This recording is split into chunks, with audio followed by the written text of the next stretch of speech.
बड़े बड़े इंसाफ करने वाले लोग गुजरे हैं कि जो इंसाफ करते थे। बड़े बड़े बादशाह गुजरे हैं कि जो इंसाफ पसंद थे, इंसाफ करा करते थे। और अल्लाह ताला भी उन्हीं लोगों को पसंद करता है जो इंसाफवर होते हैं, जो मज़लूमों का साथ देते हैं, जो मज़लूमों के साथ जुल्म नहीं होने देते, इंसाफ किया करते हैं। ऐसा ही हज़रत महमूद गज़नबी का दौर था। हज़रत महमूद गज़नबी बादशाह थे।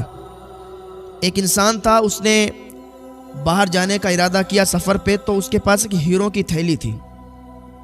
उन हीरों की थैली को उसने क्या किया कि काजी साहब थे, काजी साहब को वो हीरों की थैली दे दी। वो चला गया सफ़र पे, भरोसा था कि काजी साहब को दे रहे हैं, काजी साहब इसमें हेरा फेरी थोड़ी ना करेंगे। लेकिन अब किसके दिल में क्या है यार, हम थोड़ी ना जानते हैं। अल्लाह बेहतर जानता है, उसका रसूल जानता है किसका दिल कैसा है, किसके दिल में क्या है और कब किसका दिल बदल जाएगा। हम तो हर अच्छे आदमी पर भरोसा कर लेते हैं। अगर हमारी नज़रों के सामने वो अच्छा होता है तो हम कहते हैं यार अच्छा आदमी है, भरोसा कर लेते हैं। लेकिन उसका दिल कैसा है अल्लाह बेहतर जानता है। वो इंसान उसको थैली दे के चला गया। जब वापस आया तो थैली वापस मांगी तो काजी साहब ने थैली लौटा दी। थैली तो जैसी सिली हुई थी वैसी ही थी, लेकिन जब उसने घर जाके थैली को खोला तो उसमें वही सिक्के थे। तो उसके कुछ समझ में नहीं आया। उसने कहा यार हमने तो इसमें हीरे जवाहरात रखे थे और काजी साहब को दिए, तब काजी साहब से वापस ली तो इसमें सिक्के। काजी साहब के पास गया, कहना काजी साहब हमने जब आपको थैली दी थी तो उसमें हीरे जवाहरात थे, तो आपने जो मेरे को वापस किए ना इसमें सिक्के हैं। शायद आपसे गलती हुई है, शायद आप भूल गए हैं, आपने मुझे कोई दूसरी थैली तो नहीं दे दी। काजी साहब कहने लगे यार कैसी बात कर रहा है, जो थैली तुमने मुझे दी थी वही मैंने तुमको वापस की, देख लो इसकी सिलाई भी नहीं टूटी है, जो सिलाई थी वही सिलाई इसमें है। और सुल्तान महमूद गजनबी का दौर था। बादशाह जब इंसाफवर हो तो फिर इंसाफ में देर नहीं होती, इंसाफ करने में देर नहीं लगती। उसने कहा ठीक है कोई बात नहीं काजी साहब, हो सकता है मुझसे भूल हुई हो। गया सुल्तान महमूद गजनबी के पास और कहने लगा हजरत एक फैसला फरमा दीजिए। तो सुल्तान बोले क्या फैसला है बताओ। कहा हुजूर काजी साहब को मैंने थैली दी थी, मैं सफ़र पर गया था, जब थैली दी थी इसमें हीरे जवाहरात थे और जब वापस ली तो इसमें सिक्के।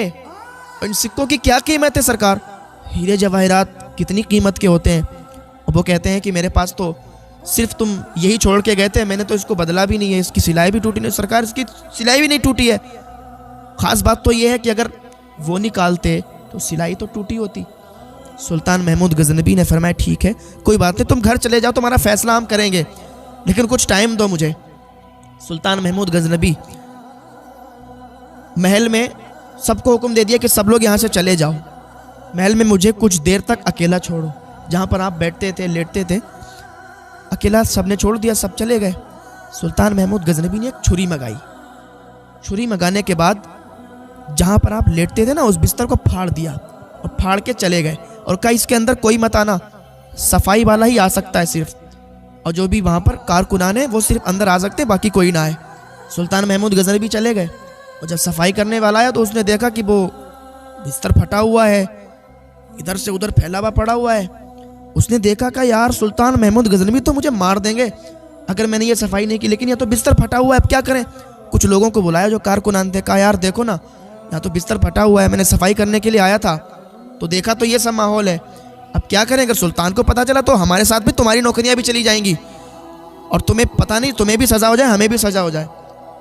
तो सज़ा के डर से बचने के लिए उन्होंने क्या किया कि उस सफाई वाले ने कहा कि तुम ऐसा किसी को जानते हो कि जो ये सिल दे और पता भी नहीं चले। तो वो कारकुनान थे उसमें से 2-3 बोले हाँ एक इंसान ऐसा है कि वो सिल देगा और पता भी नहीं चलेगा। कहा कौन है बुलाओ।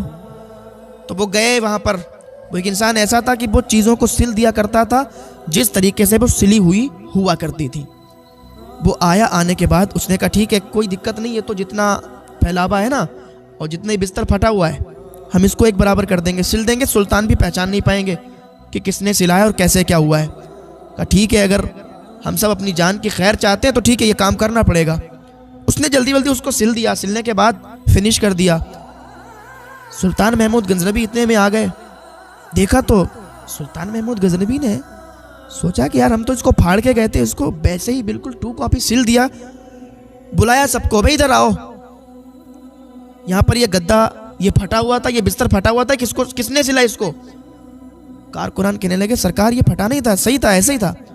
सुल्तान महमूद गजनबी कहने लगे अरे भाइयों मैंने ही फाड़ा था, अब तो मुझे बता दो ये किसने सिला है। कहने लगे हमारे वहाँ पर एक है वो ऐसे सिल देता है कि पता ही नहीं चलता। कहा अच्छा उसको बुला के लाओ। वो आया, डर रहा था कहीं सुल्तान मुझे सज़ा ना दे। सुल्तान महमूद गजनबी ने कहा मैं ऐसे सज़ा नहीं देता हूँ, मैं किसी को ऐसे ही सज़ा का हुक्म नहीं सुनाता हूँ। मैं तुम्हारी कारीगरी से खुश हुआ कि तुमने ये काम किया, बहुत अच्छे, तुम में हुनर है वाकई। लेकिन मुझे ये बताओ जिस तरीके से तुमने ये गद्दा सिला है, जिस तरीके से तुमने ये बिस्तर सिला है, क्या इसी तरीके से तुमने वो थैली भी सिली थी? सच सच बता देना। जो थैली काजी के पास थी जिसमें हीरे जवाहिरात थे। वो डर के मारे कहने लगा सरकार मुझे माफ़ फरमाए, मुझे भी कुछ हीरे उन्होंने दिए थे और मैंने उनके कहने पर वो थैली वैसे की वैसे ही सिल दी थी, उनमें सिक्के डाल दिए थे। सुल्तान महमूद गजनबी ने फरमाया ठीक है तुम जाओ। सारे सबूत इकट्ठा कर लिए। सारे सबूत जब इकट्ठा हो गए, अच्छा आदमी होता है ना जब कोई गलती करता है फिर जल्दी मानता भी नहीं है। जब तक उसे सबूत ना दिखा दिए जाएं, जब तक उसे बता नहीं दिया जाए, जब तक नहीं मानता है। नहीं भाई मैंने किया ही नहीं ऐसा, मैं क्यों मानूं, मैंने तो किया ही नहीं है। अपनी जिद और अपनी अड़ पर लगा रहता है। फिर जब गलती सामने आती है तो फिर सर झुक जाता है। सुल्तान महमूद गजनबी ने काजी साहब को बुलाया। बुलाने के बाद काजी साहब से अकेले में, क्योंकि हजरत अली का कौल है ना, अगर अकेले में कोई किसी को आप कुछ बात समझाएंगे तो वो समझ जाएगा, लोगों के दरमियान अगर आप समझाएंगे तो फिर वो समझेगा नहीं और बिगड़ जाएगा। सुल्तान महमूद गजनबी ने अकेले में बिठाल के काजी साहब से कहा काजी साहब आपसे कोई गलती हो गई है, आपको जो थैली दी गई थी ना उसमें हीरे जवाहिरात थे, आपने जो वापस की उसमें सिक्के थे, तो अगर कोई गलती हो गई हो, मिस्टेक हो गई हो तो फिर आप उसको भरपाई कर लो, और जो भी आपसे जुर्म हुआ है, गलती हुई है, कोई बात नहीं, हमारे तक और आप तक बात रहेगी, आप वो थैली हमें दे दो और वो हम उस इंसान को दे दें। काजी साहब कहने लगे सुल्तान कैसी बात करते हैं आप हम पर शक कर रहे हैं कि हम ऐसा कर सकते हैं? अच्छा आप बताइए कि हम ऐसा कर सकते हैं कि हम उसको दूसरी थैली दे दें, सिक्के दे दें, हीरे जवाहरात हम रख लें? क्या आपकी सोच ऐसा कहती है? सुल्तान ने कहा भाई हो सकता है कि आपसे गलती हो गई हो, ज़रा सोचें आप, हो सकता है कुछ हो गया हो। वो भड़क गए काजी साहब। लेकिन सुल्तान आप सही नहीं कर रहे हैं, आप मुझ पर इल्ज़ाम लगा रहे हैं, मैं नहीं मान रहा, मैंने तो ऐसा किया ही नहीं है। कहते हैं ना वो जब चोर आदमी होता है, जब उसकी गलती होती है तो वो मानता ही नहीं है, जब तक लोगों के दरमियान न आ जाए फिर शर्मसार हो जाता है, फिर लोगों के सामने उसका सर झुक जाता है। काजी साहब ने माना ही नहीं। सुल्तान महमूद गजनबी को गुस्सा आ गया, जलाल आ गया। ठीक है कोई बात नहीं, दरबार लगाया गया। सुल्तान महमूद गजनबी ने उनको पेश करने के लिए कहा गया। काजी साहब पेश किए गए।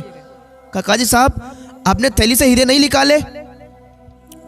कैसी बात कर रहे हैं बादशाह, मैंने नहीं निकाले, कितनी बार कहूं, मैंने नहीं निकाले।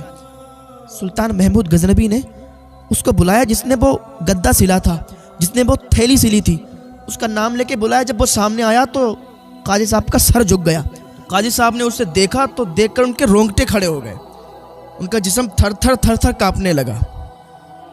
फिर काजी साहब से कहा काजी साहब अब बताओ चोरी की थी नहीं की थी? उनका सर नीचे झुक गया। जब सर नीचे झुका तो लोगों ने समझ लिया कि ये चोर हैं, इन्होंने चोरी की। तो लोगों ने कहना शुरू किया काजी साहब आप तो बड़ा ओहदा रखते हैं, आपको तो बड़ा मनसब मिला, तनख्वाह भी बड़ी ज़्यादा है, फिर आपने ऐसा जुर्म क्यों किया, इतनी गिरी हुई हरकत क्यों की? काजी साहब आपको शर्म नहीं आई? वो काजी शर्म के मारे उसका सर नीचे ही झुका रहा। वहाँ से घर गया। इधर तो लोगों के दरमियान रुस्वा हुआ, घर गया तो बीवी बच्चों में रुस्वा हुआ। रात को सोया तो यही बात उसके जहन में रही और सोच सोच कर रात में उसका इंतकाल हो गया।